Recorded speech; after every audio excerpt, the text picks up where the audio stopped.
우리 함께 보실 말씀은 출애굽기 20장 12절 말씀입니다. 출애굽기 20장 12절 말씀. 구약성경 112면에 있습니다.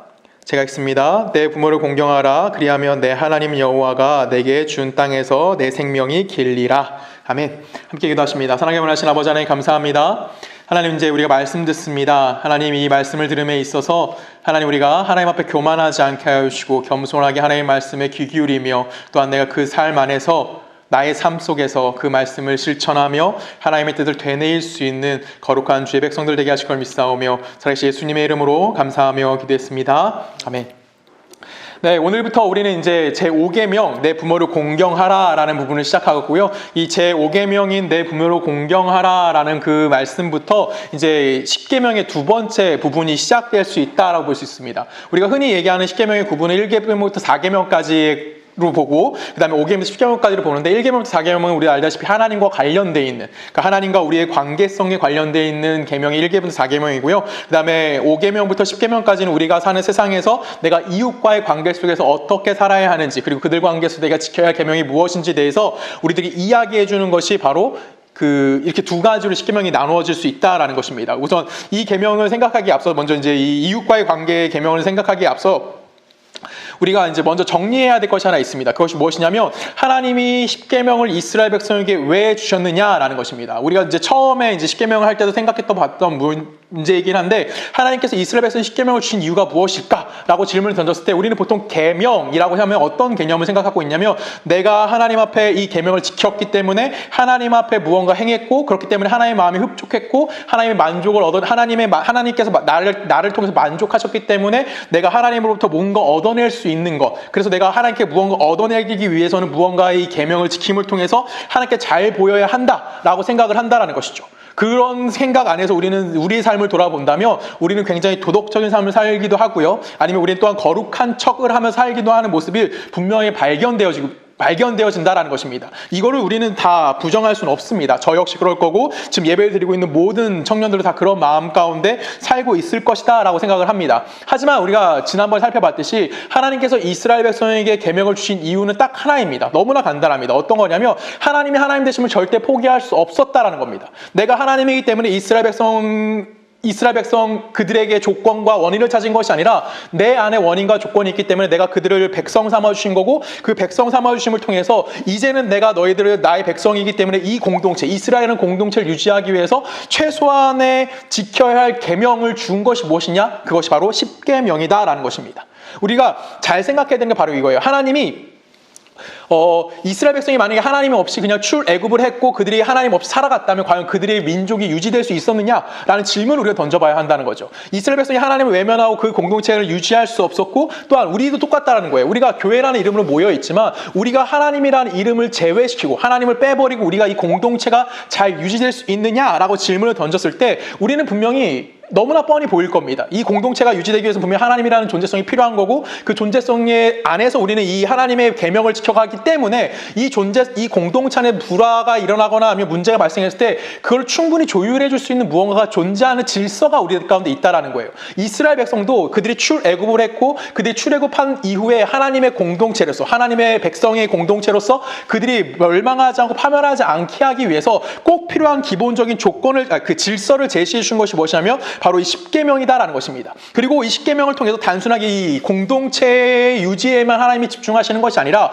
우리가 그 10계명을 지킴을 통해서 하나님께서 우리에게 목적하시는 바로 우리를 이끌어가시는 그 하나님을 우리는 바라볼 수 있게 되어진다라는 것입니다. 그래서 오늘은 이 부모를 공경하라라는 이 계명으로부터 시작해가지고 과연 하나님께서 이 공동체를 유지하기 위해서 우리가 지켜야 될 질서가 무엇이고, 그 다음에 하나님이 우리에게 부여해주는 권위성이 어디에 있는지에 대해서 좀 살펴보려고 합니다. 특히 왜 그러냐면 지금까지 우리가 살펴본 1계명부터 4계명까지는 하나님이 하나님 되심에 대해 설명했어요. 그러니까 하나님과 우리와의 관계 속에서 하나님이 역사의 주인이시고 하나님이 이 세상을 창조하셨고, 그리고 우리를 만드신 분이고 우리에게 만족함을 주시는 유일한 하나님에 대해서 우리는 끊임없이 살펴봤습니다. 나 외에 다른 신을 섬기지 말라부터 시작해서 안식일을 거룩하게 지켜라까지 오면서 우리가 끊임없이 본 하나님은 내가 내 안에서 기쁨을 찾아내고 만족을 찾아내는 것이 아니라 하나님이 이 세상을 창조하셨고 이 창조의 세계를 유지하시기 위해서 우리 안에 하나님의 뜻을 실현해 가시는 것.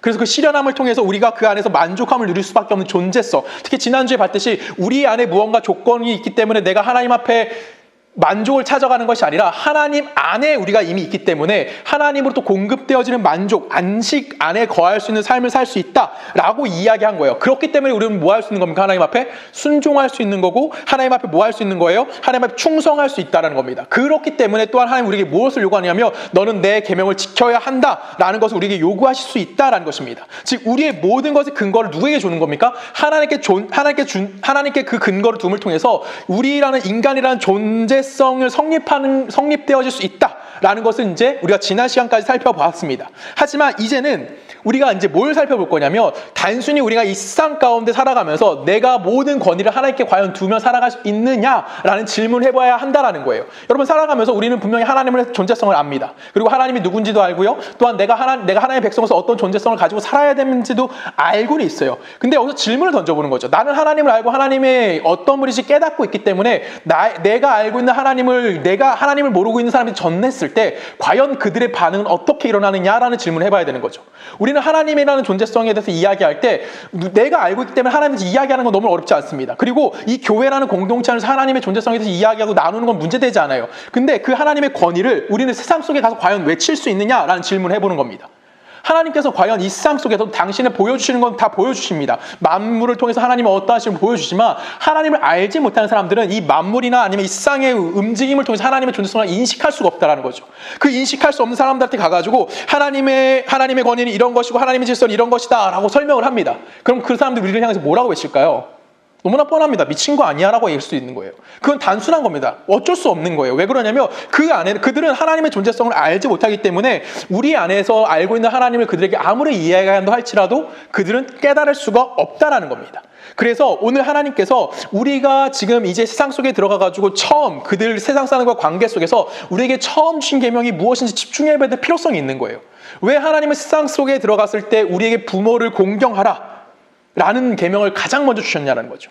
쉽게 말하면 부모라는 권위를 인정함을 통해서 이 세상에 무엇을 유지시키는 겁니까? 질서를 유지케 하기 위해서 우리에게 이 계명을 주셨다라는 걸 볼 수 있다는 거예요. 특별히 여기서 내 부모를 존경하라라고 하는 그 히브리어가 캡베드라고 쓰여져 있습니다. 이것은 반드시 존경해야 한다라는 이런 그 강한 명령적인 의미를 가지고 있어요. 또한 종교개혁자 루터도 이렇게 얘기했어요. 뭐라고 얘기했냐면 부모를 하나님의 부모는 하나님의 대리자다라고 가르쳐주기도 했습니다. 거기서 끝나지 않고요. 카톨릭대 박영식 교수님은 또한 이렇게 얘기해요. 공동체의 일치와 평화는 부모와 자식 사이의 상호 존중을 통해서 가능하다. 가정은 부족과 국가의 기본 단위들이고 그 존재들을 뒷받침하는 것이다 라고 말합니다. 쉽게 말하면 제5계명은 부모라고 표현되어 있는 그 권위를 넓은 의미에서 우리가 생각해 보아야 한다는 거죠. 이 넓게 본다는 건 무엇을 얘기하는 거냐면 사회적인 권위가 하나님의 권위가 이 사회적인 질서 속에서도 그것이 이루어지고 있다는 거예요. 쉽게 말하면 가장 작은 단위인 가정에서 부모와 자녀의 관계 속에서도 부모의 권위를 인정해 준다면 이걸 좀 더 크게 넓은 범위에서 본다면 이 세상의 질서 안에서도 이 하나님의 권위가 인정이 되어져야 한다라고 우리에게 이야기해 주는 거예요. 그걸 너희들 스스로가 인정할 수 있어야 함에 대해서 우리에게 이야기해주고 있다는 겁니다. 우리 베드로전서 2장으로 가봅니다. 베드로전서 2장 말씀 제가 읽습니다. 2장 13절입니다. 인간의 모든 제도를 주를 위하여 순종하되 혹은 위에 있는 왕이나 혹은 그의 행악하는 자를 직멸하고 선행하는 자를 포상하기 위하여 보내 총독에게 하라. 곧 선행으로 어리석은 사람들의 무식한 말을 막으시는 것이라. 너희는 자유가 있으나 그 자유를 악을 가리는 데 쓰지 말고 오직 하나님의 종과 같이 하라. 뭇 사람을 공경하며 형제를 사랑하며 하나님을 두려워하며 왕을 존대하라 라고 합니다. 지금 베드로가 뭘 얘기를 하고 있는가 하면 이 부모를 공경하라라는 그 계명의 확대적인 이야기를 지금 하고 있는 거예요. 어떤 얘기를 하고 있냐면 이 세상 속에서 하나님의 통치하시는 방법과 그 질서를 유지하고 있는데 그걸 어디에 두고 있어요? 세상 가운데 두고 있고 세상에 그 권위를 두고 있고 공적인 힘? 공적인 권세를 행하는 것에 무엇을 두고 있는 거예요? 하나님의 권위를 그 가운데 두고 있다라는 겁니다. 그래서 무엇을 요구하냐면 그 권위를 가지고 있는 사람들이나 아니면 기관에 뭘 하라? 복종하라 라고 요구하고 계신 분이 지금 하나님이라는 거예요. 이렇게 우리가 복종해야 되는 이유가 뭐냐라고 했을 때 베드로는 뭐라고 얘기합니까? 13절에 보면 인간의 모든 제도를 누구를 위해서? 주를 위하여 순종하되 라는 거예요. 그러면 우리가 이 세상의 법을 지키고 이 세상의 권위를 인정해야 되는 이유는 무엇이냐면 내가 잘 사고 잘 먹고 잘 살기 위해서가 아니라 내 안녕과 내 평안을 위해서가 아니라 누구를 위해서라는 겁니까? 하나님을 위해서 그 일을 해야 한다라고 우리들에게 이야기해 준다라는 거예요. 지금 우리가 생각해 볼 거 뭐냐면 지금 베드로가 이 베드로전서를 언제 썼냐라는 거죠. 당연히 1세기 쓴 거예요. 그럼 1세기는 이스라엘은 어디에 지배를 받고 있는 시기입니까? 로마라는 나라의 지배 하에 있던 시기였어요. 로마의 법의 아래에 있었고 이들은 로마 사람의 법에 순종해야만 하는 사람들이었어요. 그런 이들에게 지금 그렇게 지금 로마로부터 핍박당하고 있는 이스라엘에게 지금 베드로가 뭐라고 얘기하는 거예요? 로마 법에 순종해야 한다라고 이야기한다라는 거죠.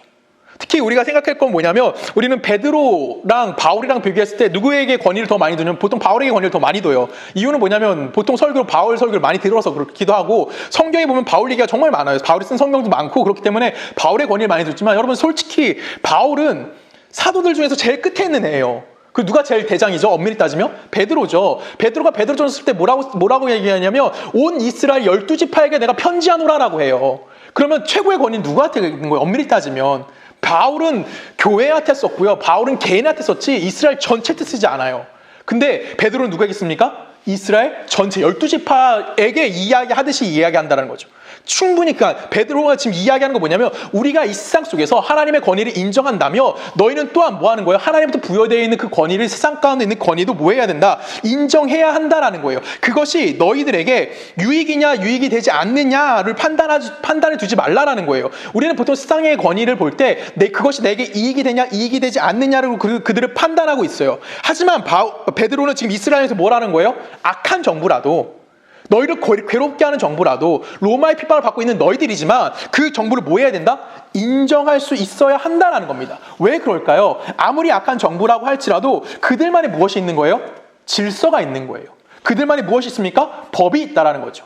그렇기 때문에 그 법과 질서 때문에 무엇을 있으면 그 사회를 유지할 수 있다는 거예요. 만약에 로마라는 나라에 법이 없고 질서가 없었다면 로마라는 사회는 어떻게 됐을까요? 그들은 파멸했을 거고요. 온 세상이 혼란 가운데 빠질 수밖에 없었다는 거죠. 하나님께서 지금 이 세상의 정부를 세우셨고 그 위정자를 세우셨고 그들에게 권세를 주신 것은 결론적으로 무엇을 이야기하는 거냐면 그들이 하나님을 잘 믿고 잘 믿지 않느냐에 관련된 이야기라는 것이 아니라 그 사회를 유지할 수 있느냐 유지하지 못하느냐에 대해서 이야기해주고 있다는 겁니다. 지금 하나님을 모르고 있는 세상 속에 그러니까 하나님을 믿지 않고 하나님을 알지 못하는 사람들에게 하나님이 뭘 베풀어 주신 거예요? 그들의 세상을 유지할 수 있도록 하나님이 그들에게 권세를 허락해 주셨다는 거예요. 왜? 그들이 그것이 없으면 사회라는 질서 체계를 유지하지 못하면 뭘 하기 때문에 그들은 파멸할 수밖에 없기 때문에 그렇다는 겁니다. 가장 악한 상태로 가지 않기 위해서 가장 비참한 상태로 가지 않기 위해서 하나님이 그들을 막으시는 거예요. 이걸 우리 무슨 은총이라고 합니까? 이걸 바로 일반 은총이라고 이야기하는 겁니다. 이거를 우리 성경에서도 분명하게 이야기해주고 있어요. 그래서 우리 성경 말씀을 통해서 이 하나님이 과연 일반 은총에 대해서 어떻게 설명하느냐 우리 창세기 말씀을 통해서 좀 보도록 하겠습니다. 창세기 4장 19절입니다. 라멕이 두 아내를 맞이하였으니 하나의 이름은 아다요 하나의 이름은 실라였더라. 아다는 야발을 낳았으니 그는 장마에 거주하며 가축을 치는 자의 조상이 되었고 그의 아우의 이름은 유발이니 그는 수금과 퉁소를 잡는 모든 자의 조상이 되었으며 실라는 두발가인을 낳았으니 그는 구리와 쇠로 여러 가지 기구를 만드는 자여 두발가인의 누이는 나암이었더라 라고 표현됩니다. 여기서 끝나지 않고 이제 그 밑에 보면 또 이제 그 라멕이 자기 법을 만들어요. 나를 해한 자에게 내가 갚았고 또한 그것에 대해서 내가 그 가인은 뭐 7배였지만 나는 70배다 뭐 이런 식으로 법까지 만들어냅니다. 근데 여기 생각할 건 뭐냐면 이 가인의 족보가 이제 등장을 하는 거예요. 이 지금 우리가 읽은 성경이 가인의 족보인데 가인이 어떤 사람입니까? 여러분 잘 알다시피 동생 아벨을 죽인 자입니다. 그리고 그는 하나님을 떠났어요. 에덴을 떠났고 에덴 동쪽 어딘가에다가 성을 세웠던 사람입니다. 그리고 이 가인은 누구와 대조를 이루냐면 하나님께서 이제 아담에게 새로운 아들을 줘요. 죽은 아벨을 대신해서 새로운 아들 셋이라는 아이를 주는데 이 셋의 족보와 가인의 족보는 완전히 구분이 이루어져요. 우리가 읽은 4장은 가인의 족보고요. 이 뒤에 5장부터는 셋의 족보가 등장하면서 노아의 이야기가 연결이 되는데 잘 생각해보면 셋은 하나님의 계보를 따라가는 거예요. 근데 가인의 족보는 누굴 따라가는 걸까요? 하나님의 계보를 따라가지 않아요. 인생의 계보를 따라갑니다. 인간 삶의 계보를 따라가는 거예요. 그러면 이 가인은 결론적으로 하나님과 관계없는 사람의 삶이 무엇인지에 대해서 설명해 주는 거죠. 잘 생각해 보십시오. 하나님과 관계없는 사람의 굳이 성경에 기록할 필요가 있을까요? 없을까요? 당연히 성경에 기록해야 될 이유는 없는 거예요. 근데 성경은 분명히 기록하고 있다는 거죠. 성경이 그냥 쓸데없이 지면 낭비하면서까지 이런 가인의 이 족보 얘기를 썼을까요? 아니라는 거예요. 분명히 여기서 족보 얘기를 써준 이유는 뭐냐면 이것도 누구의 역사 안에 있다고 설명하는 겁니까? 하나님의 계획과 하나님의 섭리 안에 있다는 거예요. 대표적으로 뭐 있습니까? 우리 20절 볼까요? 20절 보면 야발이 있어요. 야발은 뭘 만듭니까? 장막을 만들었어요. 가축을 치는 자의 조상이 됐대요. 뭐 하는 사람인가? 정착 생활하는데 가장 먼저 그 조상이 누구라는 정착 생활의 조상이 야발이라는 거고요. 유발은 뭐예요? 음악하는 사람들, 수금과 통솔 잡는 자의 모든 사람이 조상이 됐다. 그렇죠? 무다가 만들어지고 있는 거. 두발가인은 뭡니까? 구리와 쇠. 그러니까 쉽게 말하면 연장 만드는 사람의 조상이 되었다는 거예요. 그러면 이들이 결론적으로 뭘 만들어진 거냐면 이제는 그들이 비록 하나님과 관계없이 살고 있지만 그들이 뭘 하는 겁니까? 문화를 만들어낸 거고 그들이 세상의 법을 만들어가기 시작했다는 겁니다. 그러면 세상의 문화와 세상의 법은 결론적으로 하나님을 알지 못하는 자들을 향한 하나님이 뭐가 되는 거예요? 그들을 지켜주시기 위한 하나의 또한 하나님의 방법이라는 것을 우리는 이해하고 있어야 한다는 겁니다. 우리는 세상의 문화를 바라보면서 이거는 악한 거고 이거는 그 세상의 문화는 악한 거고 하나님의 문화는 옳은 거야. 우리는 세상의 문화 가운데 들어가면 안 돼 라고 이야기하는 경우가 분명히 있었어요. 제가 어릴 때도 그랬고 분명히 지금도 그렇게 생각하는 분들이 있을 겁니다. 그래서 이거는 하나님 거고 이건 세상 거야. 그래서 우리는 이분법도 너무 빡 쪼개서 생각하는 경우가 너무나 많다는 거예요. 그때 지금 성경은 우리에게 뭘 얘기합니까? 하나님과 관계없는 사람들의 이야기를 분명히 성경에 기록하면서 그들을 향해서 하나님은 뭘 허락해 주십니까? 그들 안에 문화를 허락해 주시고요. 법을 허락해 주셨어요. 왜 그들에게 문화와 법을 허락해 주셨을까요? 왜? 그것이 존재하지 않으면 그들은 뭐 할 수밖에 없는 사람들인 겁니까? 다 죽을 수밖에 없기 때문에 하나님이 그들을 뭐 하는 거예요? 그들을 지켜주는 또 하나의 방법으로서 그들에게 무엇을 허락한 겁니까? 문화를 허락한 거고 하나님 그들에게 질서를 허락한 거고 그들에게 법을 허락했다는 거예요. 우리는 그것이 없어도 살 수 있어요. 왜? 우리는 이미 어디 안에 들어와 있습니까? 하나님의 통치 안에 들어와 살고 있는 자들이에요. 우리는 이미 하나님의 법과 하나님의 질서와 하나님의 인도하심 안에 있기 때문에 우리는 세상의 법이 없어 충분히 살아갈 수 있는 존재성들입니다. 그런데 하나님을 모르는 사람들에게는 하나님 뭐 하시는 겁니까? 그들에게 그들의 문화를 허락해 주시는 겁니다. 그럼을 통해서 그들이 뭐 하기 위해서 법의 테두리 안에서 안전하게 보호받을 수 있도록 하나님이 그들에게 허락해 주신 하나의 또 다른 은혜의 방법임을 오늘 우리들에게 설명해 주고 있다는 거예요. 우리가 이것을 이해하지 못한다면 우리는 맨날 뭐 하는 거예요? 공권력을 가지고 있는 어떠한 특정한 사람에 대해서 이야기합니다. 그리고 그 사람이 잘못했기 때문에 그 사람이 했던 모든 법들은 잘못된 거야 라고 해서 우리는 뒤집으려고 해요. 아니면 또 반대로 생각할 수 있어요. 어떤 사람은 너무나 내가 마음에 들고 이 사람은 굉장히 잘하는 것 같아. 이 사람을 만나보면 다 옳은 것이다 라고 생각할 수도 있다는 거예요. 그 다음 또 정권이 바뀌면 또 뭐 할까요? 또 욕하는 거예요. 계속 욕하고 반대만 될 수밖에 없는 상황. 왜 그럴까요? 우리는 그들 안에는 뭘 찾지 않는 거예요? 무엇을 인정하지 않는 거예요? 하나님의 권위성을 인정하지 않고 그들 스스로 인간의 됨됨이 안에서 판단하고 그들을 생각하고 있다라는 겁니다. 제가 엄청 고민을 많이 했어요. 오늘 설교를 쓰면서. 내가 이런 정치적인 이야기를 할 수 괜찮을까? 깊은 얘기는 안 하겠지만 이게 다예요. 오늘 정치 얘기 끝이에요. 근데 솔직히 제가 그런 능력이 되지 않는 사람이잖아요. 제가 뭘 안다고 정치 얘기를 하겠어요. 제가 그렇다고 법에 대해서 잘 아는 사람도 아니에요. 근데 제가 오늘 이런 얘기를 하는 이유는 딱 하나입니다. 뭐냐면 우리의 신앙에 대해서 고민해 보자라는 거예요. 내가 이 땅 가운데 살아가면서 하나님의 백성으로서 과연 내가 이 세상 속에서 어떻게 삶을 살아야 하느냐라는 거죠. 이것을 여러분들이 한번 고민해 봤으면 좋겠습니다. 부모를 공경하라는 명령을 하나님께서 우리에게 왜 주셨는지. 이거는 간단합니다. 하나님께서 뭐 하는 겁니까? 하나님을 알지 못하는 사람들, 그들을 뭐 하는 거예요? 그들을 안전하게 지켜주시기 위해서 그들에게 법과 제도를 주심을 통해서 그들이 서로 죽이거나 아니면 죽을 수밖에 없는 그런 멸망의 최악의 순간으로 가는 것 하나님이 뭐 하시는 겁니까? 방어해 주시는 거예요. 그들을 통해서 그 악한 법을, 그래서 우리는 뭐라고 얘기하는 겁니까? 악한 법도 뭐 하셔야 되는 거예요? 지키라고 이야기하는 거예요. 그리고 여러분에게 손해가 된다고 할지라도 우리는 그 법 자체 부정하면 되나요? 아니죠. 우리는 그것도 뭐 할 수 있어야 되는 거예요? 지킬 수 있는 사람이라는 거예요. 또 하나 우리가 생각하면 뭐냐면 이 제5계명이 뭐와 연결이 되고 있냐면 장수라는 축복과 장수라는 보상과 연결이 되어져 있어요. 그래서 우리는 이렇게 생각하는 거죠. 부모를, 이게 보통 언제 이 설교를 제일 많이 할까요? 부모를 공경하라. 5월 어버이 주에서 5월 8일 있는 그 주간에 제일 많이 합니다. 네 부모를 공경해. 그럼 너 뭐 할 거야? 이 땅에 장수할 거야. 와, 내가 오래오래 살려면 부모를 잘 섬겨야 되는구나. 내가 부모님한테 잘해야지. 맞아요. 잘 하셔야 되는 겁니다. 근데 단순하게 장수가 내가 부모에게 잘했다고 장수하느냐라고 생각을 해야 돼요. 우리가 지금 제가 이야기했던 이런 세상의 기본적인 테두리를 지금 하나님 우리에게 주셨다는 거예요. 요거까지 확대해서 이 부분을 생각을 해보셔야 된다는 거죠. 자, 우리 성경을 통해서 좀 생각해 볼게요. 우리는 보통 내가 하나님 앞에 무언가 잘했기 때문에 하나님께서 나에게 주신 것을 우리는 보상이다라고 생각을 합니다. 그리고 그것이 분명히 우리들에게 주어지는 것도 맞아요. 근데 이거는 단순하게 내가 하나님께 뭔가 잘했기 때문에 하나님께 나에게 주신 선물 아니면 보상이다라고 보는 것보다 좀 더 확대된 개념으로서 우리 생각해 보기 원합니다. 우리 신명기로 갑니다. 신명기 4장입니다. 신명기 4장 39절입니다. 그런즉 너는 다시 낄게요. 그런즉 너는 오늘 위로 하늘에나 아래로 땅에 오직 하나님은 여호와는 하나님이시오 다른 신이 없는 줄을 알아 명심하고 오늘 내가 내게 명령하는 여호와의 규례와 명령을 지키라. 너와 내 후손이 복을 받아 내 하나님 여호와께서 내게 주시는 땅에서 한없이 오래 살리라. 무슨 복이 나옵니까? 장수의 복이 또 허락돼요. 여기 보면 부모를 공경하란 말이 있습니까?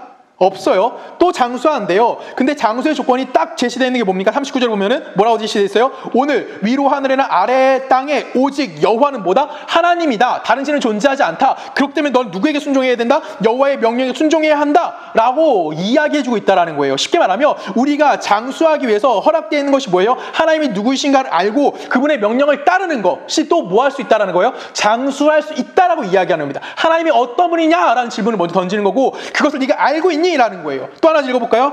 신명기 5장이에요. 계속해서 갑니다. 너희 하나님 여호와께서 너희에게 명령하신 모든 도를 행하라. 그리하면 너희가 살 것이요 복이 너희에게 있을 것이며 너희가 차지하는 땅에서 뭐한대요? 너희의 날이 길리라 라고 이야기합니다. 또 무엇이 허락됩니까? 장수의 복이 허락되는데 이번에 장수의 복의 조건이 뭐라고 되어 있어요? 너희 하나님 여호와께서 명령하신 모든 뭘 해라? 도를 행하라 라고 표현되어 있습니다. 여러분 모든 도가 뭘까요? 이걸 영어 성경에 보면 이렇게 NIV 성경에 보면 이렇게 표현되어 있어요. Work in all the way라고 됩니다.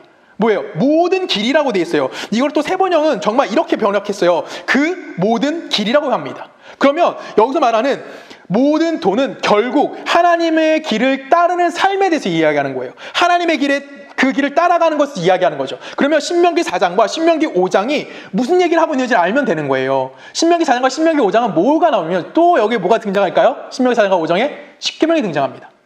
쉽게 말하면 시내산 율법, 모세가 시내산에서 하나님부터 받은 그 율법이 여기에 다시 다 기록이 되어져 있는 거예요. 그러면 신명기 4장과 5장에 나와 있는 이 신명기 율법은 뭐예요? 율법 자체를 생각하는 거죠. 그 율법은 뭡니까? 율법의 핵심은 뭐죠? 율법을 딱 두 자로 줄이면 뭡니까? 하나님을 사랑하고 내 이웃을 사랑하라예요. 그러면 지금 여기서 말하는 모든 도를 지킨다라는 것은 뭐에 대해서 얘기하는 겁니까? 내가 하나님 앞에 하나님을 사랑하고 거기서 끝나는 것이 아니라 뭐 하는 거예요? 내 이웃을 사랑하는 것. 그것이 뭐라고 얘기하는 겁니까? 네가 이 땅 가운데 장수할 수 있는 방법이다라고 우리에게 이야기해 주는 겁니다. 내가 장수하기 위해서 너 혼자 잘 되면 되는 것이 아니라 네가 누구와 함께 더불어 살아야 된다고 얘기하는 겁니까? 이웃과 더불어 잘 살 수 있는 사람이어야 된다고 얘기하는 거예요. 생각해 보세요. 예수 믿는 사람만 존재하는 것이 아니에요. 우리는 예수 믿습니다. 그래서 우리는 그냥 예수 믿는 사람끼리 그냥 우르르 모여 살면 잘 살 거라고 생각을 해요. 근데 그것은 우리 존재성을 다 증명할 수 없어요. 우리 또 누구랑 더불어 살아야 됩니까? 예수를 알지 못하는 사람들과도 살아야 하는 거예요. 그들 이웃과 더불어 살면서 구원 얻지 못한 사람들과 살면서 우리가 그들의 무질서와 공허 속에 들어가서 싸울 수 있는 건 아니에요. 그들의 무질서 속에 들어가서 우리는 뭘 인정하는 겁니까? 그들에게 삶을 허락하신 하나님의 권위를 인정하는 거예요. 그리고 그 안에서 그들에게 하나님이 그들을 포기하지 않으시고 그들에게 구원의 은혜를 베푸시고 계시고 구원의 은혜를 베풀고 계심에 대해서 우리는 인정하는 거고 그렇기 때문에 그것이 뭐라고 얘기하는 겁니까? 그것이 복을 받는다라는 것을 복을 받는 것이다에 대해서 우리에게 이야기해주고 있다는 거죠.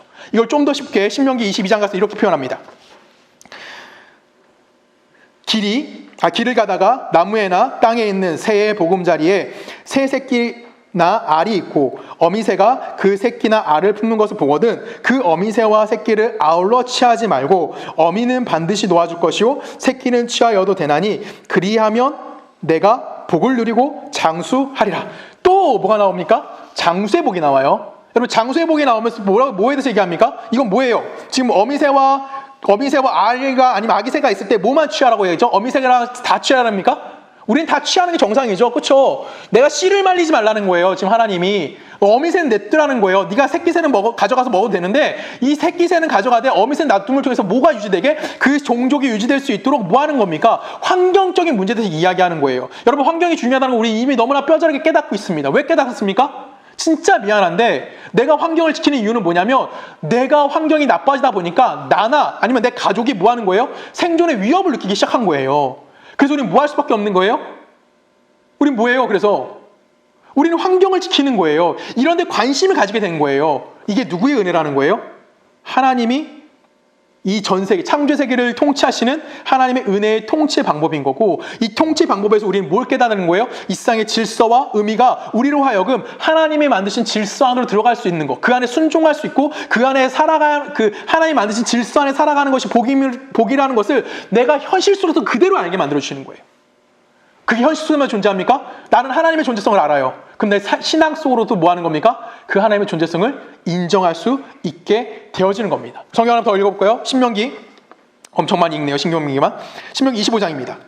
오직 온전하고 공정한 추를 두며 온전하고 공정한 대를 둘 것이라. 그리하면 내 하나님 여호와께서 내게 주시는 땅에서 내 날이 뭐 한대요? 길리라 라고 얘기합니다. 또 무슨 얘기가 나옵니까?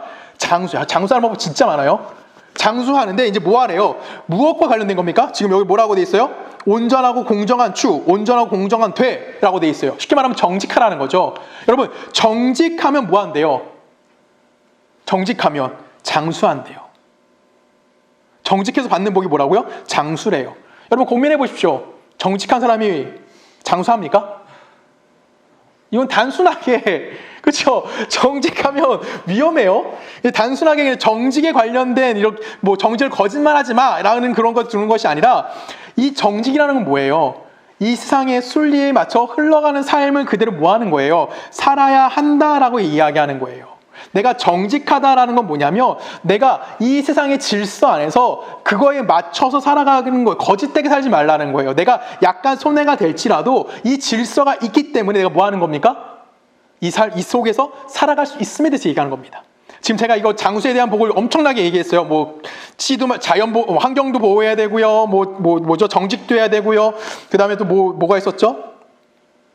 뭐가 있었나요? 뭐 부모도 공경해야 되고요. 하나님도 알아야 되고요. 뭐 이런 것들이 여러 가지가 있었어요. 하나님께서 이걸 정리를 해볼까요? 하나님께서 왜 우리에게 장수라는 이야기를 하시면서 이런 얘기를 하셨냐는 거죠. 이거는 이제 장수라는 얘기를 살짝 빼서 이 세상에 잘 사는 걸로 바꿔볼게요. 여러분, 어떻게 하면 성공하십니까? 어떻게 하면 성공하죠? 그러니까 운 이런 거 떠나서 그냥 기본적으로 순리대로 갔을 때 어떻게 하면 성공하십니까? 1번, 논다. 2번, 열심히 노력하며 산다. 정직하게 성실하게 산다. 답은 뻔하죠. 2번이에요. 내가 정직하게 성실하게 살면 여러분, 예수님 안 믿어도 뭐합니까? 성공하는 거예요. 잘 살 수 있는 거예요. 그러니까 우리가 이게 막 엄청나게 부자가 되고 이런 얘기 말고 내가 정말 잘 살 수 있는 거, 내가 정말 사람답게 사는 걸로 표현할게요. 내가 사람답게 살 수 있는 거는 여러분, 그냥 내가 정직하고 성실하게 살면 여러분 뭐 하는 겁니까? 내가 예수님 믿지 않아도 뭐 하는 겁니까? 내가 잘 살 수 있다라는 거예요. 보통 우리는 내가 노력한 것에 대해서 뭘 얻어내면 그에 대한 결과를 얻게 되는 겁니다. 이게 누구 통치라고요? 이게 하나님의 이 세상을 통치하는 방법이에요. 이거는 구원과 상관이 없습니다. 우리가 이걸 헷갈리면 안 돼요. 우리는 하나님이라고 하면 너무나 뭐라고 생각하냐면 구원으로만 너무 집중해 생각하는데 그렇지 않다라는 거예요. 예를 들어서 하나님 향해서 심하게 욕하는 사람이 있어요. 그 사람이 노력했어요. 그 사람은 잘 살까요? 못 살까요? 잘 삽니다. 하나님을 욕하고 하나님을 모독하고, 여러분 지금 인터넷 열어보세요. 코로나 관련된 교회에서 문제만 터지면 온갖 욕들이 다 나와요. 근데 그 사람들이 다 저주받고 죽나요? 아니에요. 그들도 살 만큼 살아요.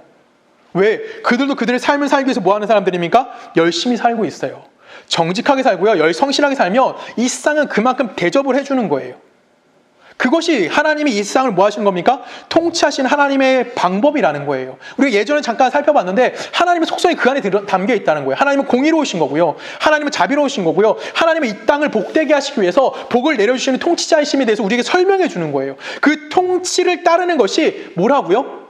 그게 우리의 이익이다 라고 오늘 이야기해 주는 거예요. 부모를 공경하라는 것은 네가 부모를 공경해서 정말 뭐 100세, 120세까지 살라는 이런 장수의 복을 주신 그런 얘기보다 그것보다 더 윗단계로 이 세상 속에서 너가 이 세상의 질서와 이 세상의 법과 이 세상의 것을 유지하며 살아가고 그 살아감을 통해서 뭐 할 수 있는 거야? 네가 주변에 있는 모든 사람들과 더불어 잘 살 수 있는 거. 그것에 대해서 우리들에게 이야기해 주는 거예요.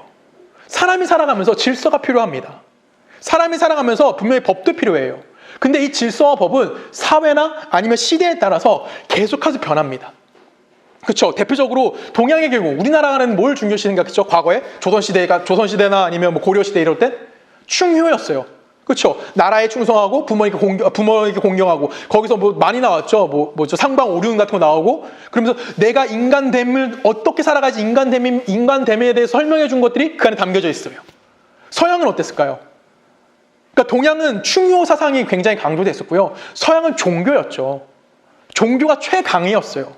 근데 이게 중세시대에 가서 문제가 발생합니다. 더 이상 중세시대에 가가지고 종교가 뭐가 되지 않았죠?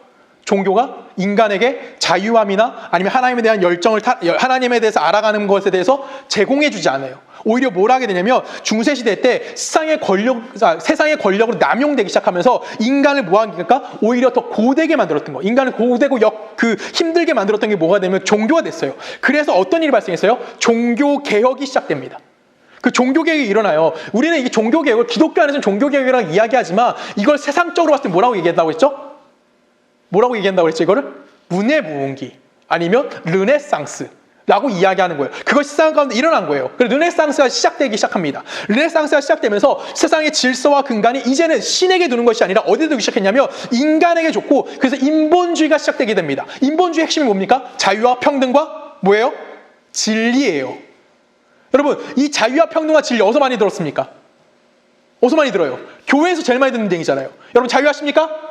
여러분 그리스도 안에 평등하십니다? 여러분 그리스도 안에 진리를 찾아가셔야 됩니다? 죽어라고 듣는 얘기죠. 근데 세상에서 말하는 자유와 평등과 진리는 같을까요? 기독교에 얘기하는 거랑? 기독교의 자유는 뭡니까? 우리가 죄로부터의 자유함이에요. 세상에서 자유함은 뭐죠? 좀 세게 얘기하면 방종이에요. 내가 하고 싶은 대로 하는 게 자유라고 이야기하잖아요. 그렇죠? 그걸 자유라고 얘기해요. 내 책임감 따릅니다. 그렇죠? 하지만 그것도 자유예요. 내가 할 수 있는 한도에서 내가 할 수 있는 무언가 할 수 있는 거. 누군가에 거침받지 않는 거. 또 평등. 여러분 교회 안에서 뭐가 평등합니까? 우리가 신분이 평등해요? 같은 경제적인 평등하나요? 아니죠. 교회 안에서는 그리스도인이라는 평등한 것이 있는 거예요. 하나님의 은혜 안에 있다는 평등함이 있는 거예요. 근데 세상은요. 모두 다 가진 것이 평등해야 된다고 이야기해요. 권위가 내가 갖고 있는 권세나 남이 갖고 있는 권위나 똑같아야 된다고 얘기하는 거죠. 이건 세상에서 얘기하는 거예요. 진리는 뭘까요? 여러분 성경 말하는 진리는 뭡니까? 진리가 알지 진리가 너를 자유케 하리라. 이 진리가 누구예요? 예수 그리스도예요. 하나님 되심이 진리예요. 근데 세상의 진리는 뭡니까? 여러분 뭐가 진리죠? 예를 들어볼게요. 조성은 잘생겼다. 진리입니까? 아닙니까? 우리 집사람은 진리라고 하실 거예요. 하지만 여러분들 진리라고 안 하죠. 왜요? 과학적 증거가 없어요. 세상의 진리는 과학으로 증명된 걸 진리라고 해요. 여러분 공기가 존재합니다. 진리입니까? 거짓입니까? 진리예요. 그렇죠? 과학적으로 증명된 거는 뭐예요? 그걸 진리라고 얘기하는 거예요. 그런데 이 과학이 뭐와 관계가 없게 됐냐면 여러분 정직한 것과 과학이 겸해서 갈 수 있을까요? 겸해서 가시는 분도 계시긴 하지만 그렇죠? 과학에서 윤리성을 따지나요? 도덕적인 이야기를 하나요? 그거를 생각하고 하면 그거는 과학적 접근이 굉장히 힘들어져요. 그냥 과학이라는 것은 과학대로 존재하는 거고요. 과학은 뭐와 결별되어 있어야 되냐면 도덕과 결별이 있어야 돼요. 그럼 진리와 뭐와 결별이 있는 거예요? 진리는 도덕과 나누어진 거예요. 오늘날 여러분 생각해 보세요. 지금 요즘에 예를 들어 보면 컴퓨터 그래픽 하는 친구들이 많아졌어요. 컴퓨터 그래픽 하는 친구들이 윤리성이 뛰어나야 됩니까? 자, 또 하나 예를 들어 볼까요? 뭐가 있을까요? 전문직. 아, 그래. 꽃 만드시는 분. 꽃 만드시는 분들이, 플로리스트들이 굉장히 도덕적이어야 되나요? 도덕적이어지면 내가 플로리스트 될 수 있나요? 아니에요. 정말 뛰어난 뛰어난 걸 뛰어나서 전문가랑 도덕성, 윤리성은 같이 갈 필요가 없어요. 우리가 그 사람이 도덕적이지 못하다고 해서 그 사람의 전문성을 무시하나요? 그렇지 않잖아요. 전문가는 전문가대로 인정해 주는 거예요. 전문성 앞에 우리가 윤리성을 먼저 물어보진 않는다라는 거예요. 그쵸? 이거는 뭐 어쩔 수 없어요. 뭐 우리가 세상에서 살면서 윤리적인 지금 못하면 욕은 할 수 있지만 그렇다고 그 사람의 전문성을 무시하진 않잖아요. 그렇잖아요. 나만 그렇진 않죠. 다 그렇죠. 난 다 인정해 주거든, 그 사람들의 실력을. 그렇잖아요. 그렇다라는 거예요. 그럼 인본주의는 인간에게 뭘 줍니까? 자유도 줬고요. 인간에게 평등도 줬고요. 인간에게 진리도 줬어요. 그러면서 무엇을 얘기했냐면 내가 가장 옳다라는 걸 얘기해 주는 거죠. 인간됨이 나에게 있다. 그래서 나와 다른 타인도 또 다른 인간이다라고 이야기하는 거예요. 그래서 무엇이 발전하게 됩니까? 다원주의가 발생하게 된 거죠. 세상은 다양해졌다고 얘기해요. 세상은 서로 다른 사람들이 공존할 수 있다고 얘기해요. 세상의 다원주의는 간단하죠. 말이 좋아서 이제 다원주의라고 얘기하는 거지. 쉽게 말하면 내가 다 왕이 되는 거예요. 그렇죠? 내가 옳은 거예요. 내가 법이 되는 거고 내 뜻이 맞다라고 이야기하는 거고 내가 상대방이 나쁜 짓만 안 하면 되는 거예요. 그렇죠? 내가 상대방이 나쁜 짓 안 하면 서로 문제되지 않아요. 그럼 남에게 뭘 요구하는 거예요? 너 나에게 해야 하는 일, 내 일에 방해하는 일을 하지 마. 그럼 내가 너 인정해 줄게 라고 하는 거예요. 그게 다원주의예요. 그러면서 우리들에게 세상은 이렇게 얘기하죠. 인류 문명이 점점 이렇게 발전할 거니까 우리는 결론적으로 어디에 도달할 수 있을 거야? 우리가 생각한 유토피아에 도달할 수 있을 것이다 라고 우리에게 끊임없이 유혹하는 게 세상의 인문학이에요. 그렇죠? 인문학은 결론적으로 우리가 어딘가에 도달해서 정말 모든 사람이 교양과 학식을 다 갖춘 사람이 될 거야 라고 얘기를 해요. 근데 성경은 이걸 뭐라고 얘기할까요? 이거는 죄성에 의한 것이라고 우리들에게 이야기해 줄 뿐만 아니라 성경은 또한 이런 세상을 뭐하고 있습니까? 기록하고 있어요. 어딜까요? 여러분 너무나 잘 아는 성경 사사기입니다. 사사기 21장 사사기 마지막 절이에요. 사사기 21장 25절 그때의 사사기 결론이에요. 그때 이스라엘에 왕이 없으므로 사람이 각기 자기의 소견에 옳은 대로 행하였더라. 여러분 사사기가 어떤 시기입니까? 사사기. 여러분 사사기 하면 되게 이렇게 안 좋은 생각들만 많이 하는데 사사기는 이스라엘 역사에서 굉장히 중요한 시기이기도 해요. 왜 그러냐면 생각해 보세요. 출애굽을 했어요. 그리고 이스라엘 백성들이 가나안 땅에 들어갔어요. 가나안 땅에 들어가서 이스라엘 백성이 바로 정착 생활한 것이 아니죠. 7년이 넘는 시간 동안 그들이 엄청난 전쟁을 약 30번이나 넘는 엄청난 전쟁을 해요. 그렇게 하고 정복기가 맞춰집니다. 그리고 그들이 땅이 분배하게 돼요. 그리고 그들이 이제 땅이라는 거 직접 자기 땅이라는 거 소유하게 되는 시기가 언제예요? 사사기예요. 그 사사기는 이스라엘 시대상 처음으로 무엇이 된 거예요? 하나님으로부터 공급되는 삶이 아닌 그들 스스로가 땅을 갖고 있고요. 그들 스스로가 나라를 갖고 있고요. 그들 스스로가 재산을 갖고 있고 그들 스스로가 행복이라는 조건과 환경을 만들어낼 수 있게끔 허락됐던 첫 번째 시대가 언제예요? 그게 사사기예요. 근데 여러분 알다시피 신앙적으로 어떻죠? 가장 못난 시기고 가장 암흑기 중에 하나가 뭡니까? 사사시대라고 얘기하죠. 사사시대는 여러분 알다시피 7번의 악순환, 여러분 저번에 저와 성경판으로 한번 했을 때 아마 얘기했을 거예요. 7번의 악순환이 반복돼요. 반복되면서 하나님께서 누굴 세우십니까? 사사들을 세우세요. 사사들을 왜 세우셨습니까, 하나님? 여러분 사사가 무슨 뜻이죠? 사사 여러분 무슨 뜻입니까? 사사가 왕이란 뜻이에요? 사사가 통치자라는 뜻인가요? 아니에요. 사사는 재판관이란 뜻이에요. 뭐에 대한 재판관이에요? 하나님과 인간 사이에서 재판을 하는 거예요. 그래서 누가 옳음에 대해서 이야기하는 거예요? 하나님의 옳음에 대해서 설명해 주는 거. 그것을 너희들이 잘못했으면 끊임없이 이야기해 주는 거. 그게 누구예요? 사사의 역할이었다고요. 그러면 결론적으로 사사들이 했던 역할은 뭐냐면 하나님 배신한 인간들 너희 삶은 옳지 않은 길을 가고 있으니까 이제는 너희들 누구에게 돌아가야 돼? 하나님께 돌아가야 되는 끊임없이 알려줬던 거. 그것이 뭐예요? 그것이 사사기가 우리들에게 주는 교훈이고요. 그 교훈의 핵심이 뭐라고요? 그때 왕이 없으므로 각기 자기 소견에 옳은 대로 행하였더라. 왕이 없다. 이게 무슨 말일까요? 이게 되게 예쁘게 표현한 거예요. 왕이 없다라는 것은 단순하게 그들에게 통치할 권위자가 없다는 얘기일까요? 통수권자가 없다는 얘기일까요? 그들이 부재했다는 얘기일까요? 아니죠. 그들이 뭘 얘기하는 겁니까? 하나님을 하나님으로 섬기지 않고요. 각기 자기가 왕이 됐다라는 거예요. 그리고 내가 왕이니까 뭐 하는 거예요? 내 뜻대로 행하는 역사. 인류 최초의 무슨 주의입니까? 다원주의 시대가 이 시대 때였다라는 겁니다. 각각 자기 마음대로 살았어요. 사사기의 마지막은 어떻게 됩니까? 사사기는 여러분 사사기 마지막 쪽 가면 24장 막 이런 데 보면 굉장히 잔인해요. 베냐민 족속이 완전 다 죽어가고요. 그 다음에 또 누구죠? 갑자기 생각이 안 나네요. 그 제쌍이 자기 부인을 12토막 내고요. 이런 얘기가 사사기에 계속 기록돼요. 이유가 뭘까요? 인간을 이렇게 파멸할 수밖에 없다라는 거예요. 그들 스스로 뭐 했기 때문에? 그들 스스로가 하나님을 거부했고 하나님을 모르고 하나님 뜻 안에 사는 것이 아니라 자기의 의견대로 살았던 모습이라는 거죠. 요즘 우리나라 뉴스를 보면 너무 힘듭니다. 특히 제일 요즘에 제가 점심 먹으면서 잠깐 얘기했긴 했는데 아동학대 부분 얘기 나오면 답이 없어요. 너무 답답해요. 차마 입에 담기도 어려울 정도의 이야기들이 흘러나옵니다. 잘 생각해 보시죠. 그들이 왜 그렇게 했을까요? 그들은 그게 옳다라고 생각했다라는 것이죠. 그리고 그들이 뭐 한 겁니까? 그 인간의 죄악성과 세속성, 그리고 그들의 본성 안에서 우리의 죄악을, 우리가 그들 안에서 불러일으켜져 있는 죄를 거부할 수 없었다라는 거예요. 쉽게 말하면 거룩으로 가는 연습을 뭐 하는 겁니까? 끊임없이 거부하는 삶을 살고 있었다라고 우리들에게 얘기하는 겁니다. 이런 거부가 단순히 정인이를 입양했던 입양 부모에게만 일어나는 일일까요?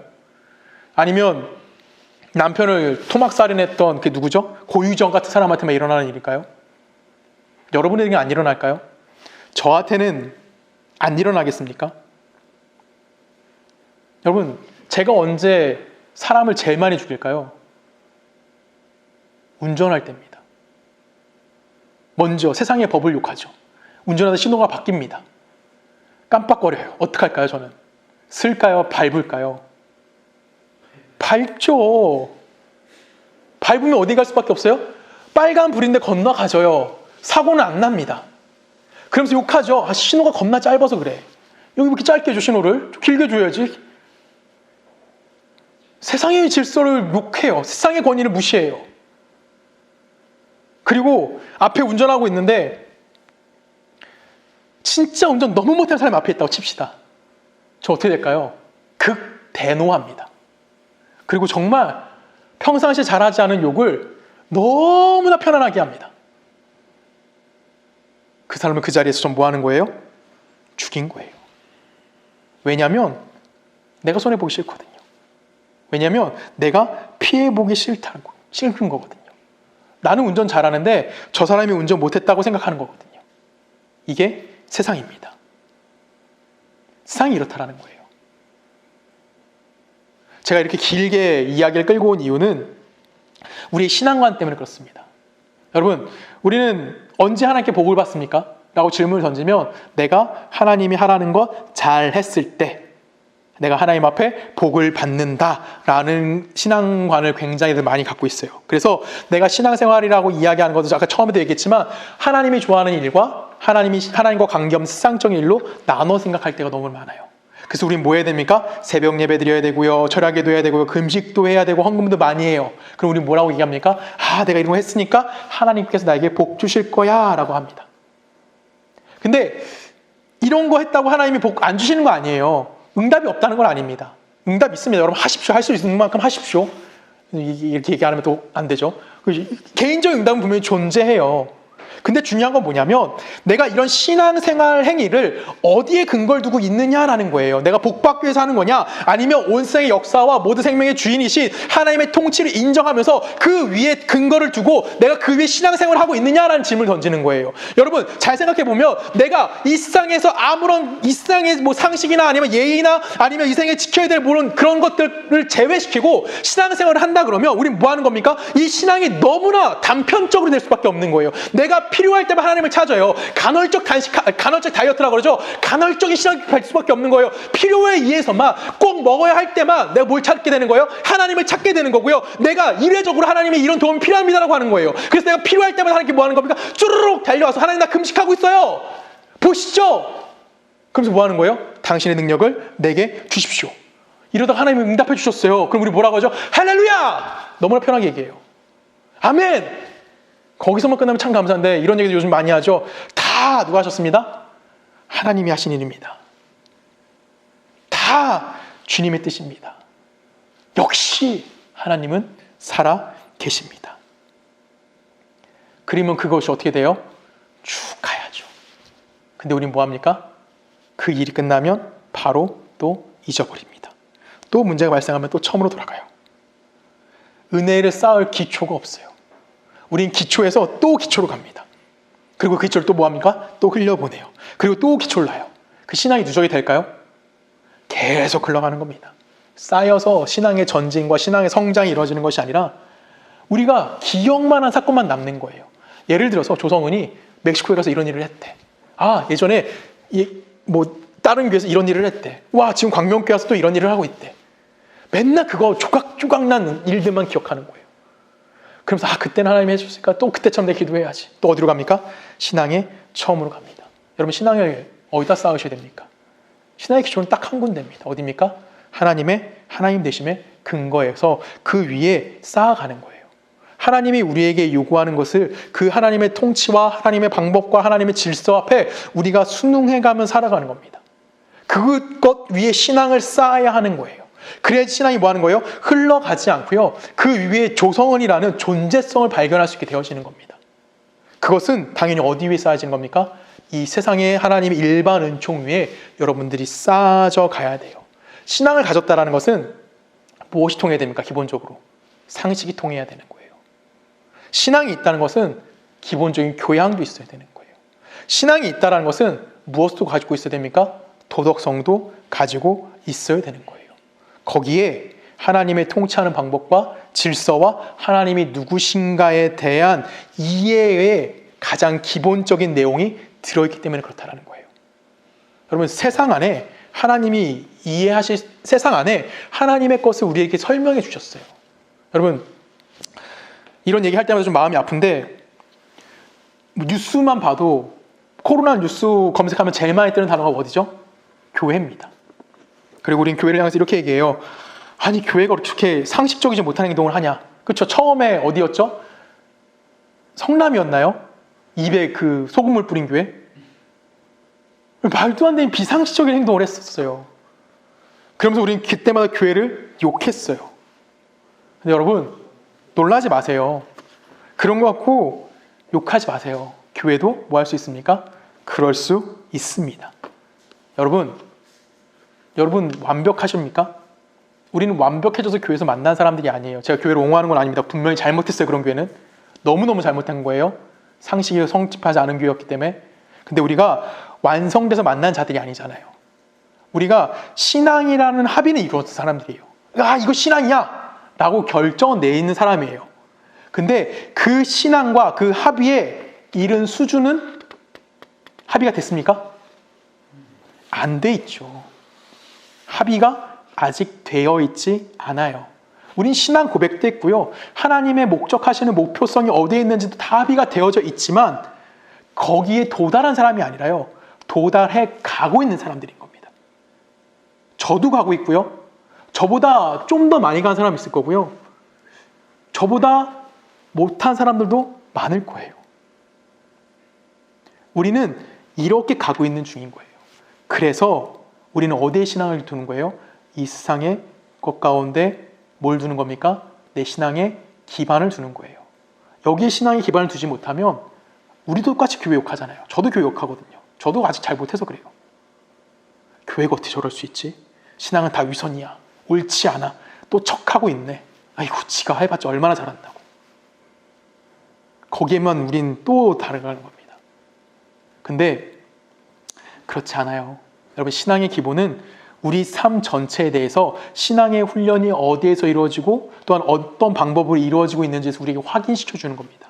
세상 사람들은 우리 일상이나 아니면 세상의 법이나 아니면 세상의 상식은 세상 사람들은 세상 살아가는 방법이에요. 우리는 뭘까요? 우리는 이 세상의 법과 질서는 우리 신앙을 유지하는 하나의 또 다른 싸움의 방법인 거예요. 신앙 연습을 하는 장인 거예요. 성경이 오늘 우리에게 그걸 가르쳐 주는 겁니다. 내 부모를 공경하라. 이거는 너의 신앙생활이 어디에 근거를 두고 있어야 하느냐에 대해 얘기하는 겁니다. 하나님이 어떤 분이시고 하나님의 백성으로 사는 것이 무엇이고 또한 우리의 삶의 모든 정황과 내 그 안에서 내가 나타나는 삶의 모든 방법이 내게 어떻게 복으로 적용이 될 수 있는지 그거를 우리들에게 알려주는 거예요. 또한 우리는 그거를 뭐 하는 겁니까? 이 세상 속에 살아가면서 배우는 거예요. 그것이 누구의 특권입니까? 예수 믿고 살아가고 있는 여러분 모두의 특권인 거고요. 우리 모두가 누릴 수 있는 복이라는 것을 여러분 잊지 않으셨으면 좋겠습니다. 그 삶 안에서 여러분이 항상 하나님을 인정할 수 있는 복된 인생 되기를 주님의 이름으로 부탁드립니다. 함께 기도하십니다. 사랑의 하신 아버지 하나님 감사합니다. 하나님 우리를 사랑하시고 우리를 불러주셨고 우리를 당신의 자녀 삼아주셨습니다. 근데 우리가 그 자녀됨을 이 세상 가운데 살게 하십니다. 이 세상 속에서 내가 하나님의 하나님 되심을 인정하길 원합니다. 내 삶의 모든 상황 속에서 하나님이 주신 이 환경, 하나님이 허락하신 이 모든 법, 이것 가운데 그들이 인정하며 상식을 쌓아가며 하나님 내 교양을 쌓아가며 내 도덕성을 쌓아갈 수 있는 주의 거룩한 백성들 되어지게 하여 주시옵소서. 그래서 그 안에서 내가 그리스도인으로서 내가 예수 믿는 자로서 바르게 쓰게 하실 걸 믿사오며 살아계신 예수 그리스도 이름으로 감사하며 기도했습니다. 아멘. 하늘에 계신 우리 아버지여, 이름이 거룩히 여김을 받으시오며 나라가 임하시오며 뜻이 안에서 이루어진 것 같이 땅에서 이루어지이다. 오늘 우리에게 일용할 양식을 주시옵고 우리가 우리에게 죄 지은 자를 사하여 준 것 같이 우리 죄를 사하여 주시옵고 우리를 시험에 들게 하지 마시옵고 다만 악에서 구하시옵소서. 대개 나라와 권세와 영광이 아버지께 영원히 있사옵나이다. 아멘.